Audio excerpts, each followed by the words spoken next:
दीदी दीदी मुझे भूख लगी है, दीदी मुझे बहुत जोर की भूख लगी है, मगर बुआ मुझे खाने को नहीं दे रही है। कह रही यार तू ऐसी कुलच्छी नहीं है, किसी के पास बैठेगी उसको भी खा जाएगी और भूख तेरी कभी नहीं जाएगी।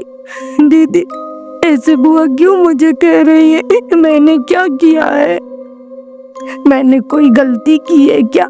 पापा के पास जाती हो वो भी मेरा शक्ल नहीं देखते हैं। मैं क्या करूं दीदी, मैं भूख बहुत जोर लगी है। छोटी तुम रो मत, सब ठीक हो जाएगा समय से, समय बीत जाएगा, सब घाव भर जाएंगे। मत रो छोटी, हमारा भाग्य ऐसा ही है, हम दोनों बहन इस धरती के लिए बोझ हैं। पापा भी मेरी बात नहीं सुनते हैं, तुझे बहुत परेशान करते हैं। मेरे यही नहीं समझ में आता आखिर पापा को कब समझ में आएगा तुम्हारी परेशानी। छोटी मत रो,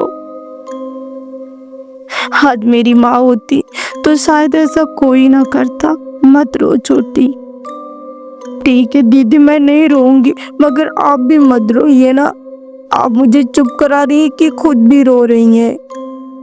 नहीं छोटी अब हम नहीं रोएंगे, अब हमें अपना खुद देखभाल करना चाहिए। क्या करूं दीदी, आप जो कहते हो मैं वही करती हूँ, मगर बुआ है हमेशा हमें कुछ न कुछ बताती रहती हैं। अपनी बेटी को कुछ नहीं कराती हैं, मुझसे सारा काम कराती हैं। कोई बात नहीं है, जो काम करते हैं वो गुड गर्ल होती हैं और उनके पास बहुत दम होता है। वो आज नहीं कल हमेशा वो तरक्की करती हैं, और जो काम नहीं करता है वो गंदी बच्ची होती है। तो दीदी मैं तो काम करती हूँ, फिर भी बुआ मुझे कहती हैं तुम गंदी बच्ची हो, और अपनी बेटी को हमेशा अच्छी बच्ची बोलती हैं कि तुम गुड गर्ल हो। अरे उन्हें कहने दो, वो बुआ है। अच्छा उस दिन उसकी बड़ी बहन ने अपनी छोटी बहन को बहुत अच्छे से संभाल लिया। दूसरे दिन जब सुबह होती है, छोटी जाती है स्कूल। दीदी मैं जाऊं स्कूल, सब बच्चे जा रहे हैं। हाँ हाँ तुम भी जाओगी स्कूल, अभी तो थोड़ी छोटी हो, बड़ी हो जाओ जरूर जाओगी। तो दीदी मैं तो छोटी हूँ, मैं स्कूल नहीं जा रही हूँ, मगर आप तो बड़ी हैं, आपको तो स्कूल जाना चाहिए, आप भी तो स्कूल नहीं जाती हैं।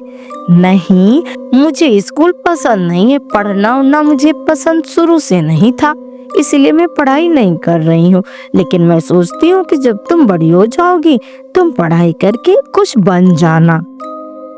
ठीक है दीदी आप जो चाहोगी मैं वही करूँगी। तब छोटी की बहन सोचने लगती है, मुझे तो मेरी बुआ ने नहीं पढ़ने दिया, पापा ने कभी मुझसे पूछा नहीं कि बेटा तुम्हें क्या चाहिए, क्यों नहीं जाती है स्कूल। ऐसे मेरी छोटी के साथ तो ये लोग करेंगे नहीं, यही सोचती है। लेकिन कुछ समय बीत जाता है, जब छोटी बड़ी हो जाती है तो एक दिन अपनी बहन से कहती है, दीदी पापा तो मुझे कभी नहीं प्यार करते, बुआ भी नहीं करती हैं, मगर ये बताओ अब तो मैं बड़ी हो चुकी हूँ, अब मुझे स्कूल जाना होगा, मेरे लिए अच्छे अच्छे ड्रेस लाना होगा, क्या आप मेरे लिए लाओगी? क्यों नहीं छोटी, जरूर तुम्हारे लिए आएगा, तुम्हें दुकान पे ले जाऊंगी, जो तुम्हें पसंद होगा हम आपको वही दिलाएंगे।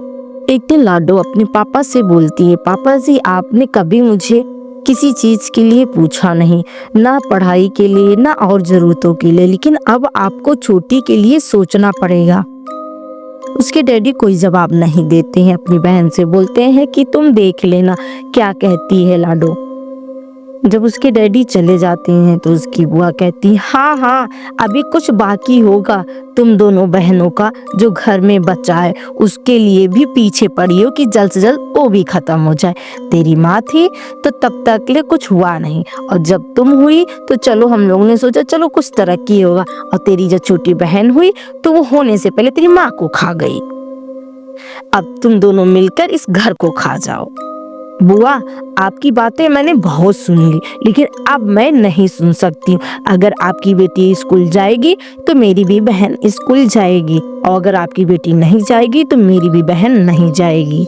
अच्छा, तुरंत उसकी बुआ उसके बहुत जोर से मारती है और बोलती है, हाँ तुम्हारे जबान बहुत चलने लगे हैं कैंची की तरह, तुम्हारी जबान को काटना होगा मुझे।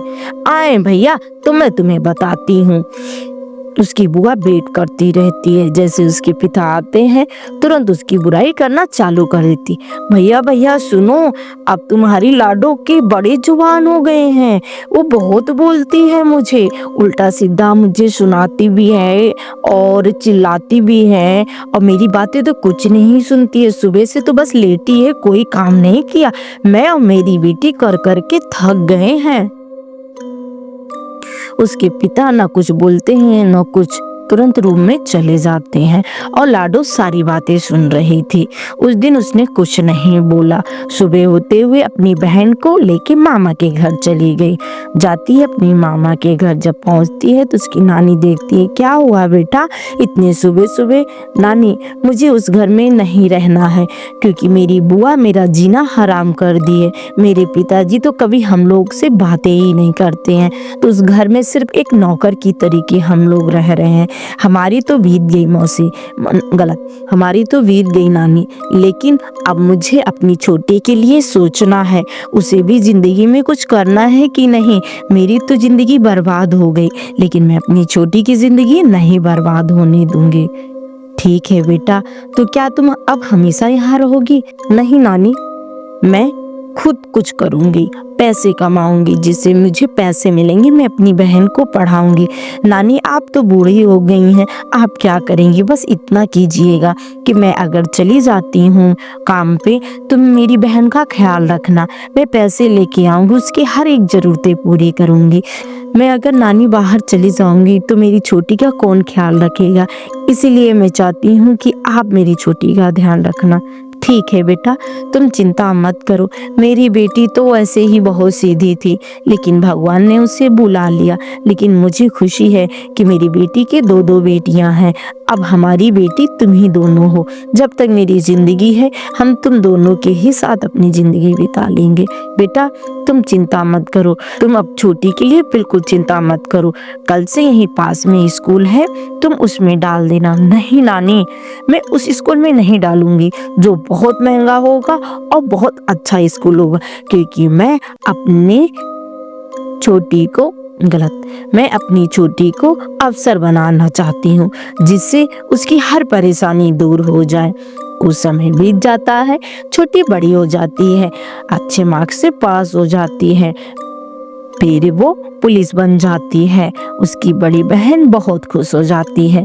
फिर उसकी नानी बोलती है, बेटा अब मैं बूढ़ी हो गई, अब तुम शादी अपना कर लो। उसकी बड़ी बहन बोलती है, नहीं नानी, मैं अब छोटी के साथ पूरी जिंदगी बिताऊंगी। क्या बेटा छोटी शादी नहीं करेगी? अगर आपको यह कहानी अच्छी लगी हो तो इसका दूसरा पार्ट अगर आपको देखना हो तो हमें कमेंट में ज़रूर बताइएगा। मैं इसका दूसरा पार्ट लेके आऊंगी। मिलती हूँ, तब तक के लिए धन्यवाद।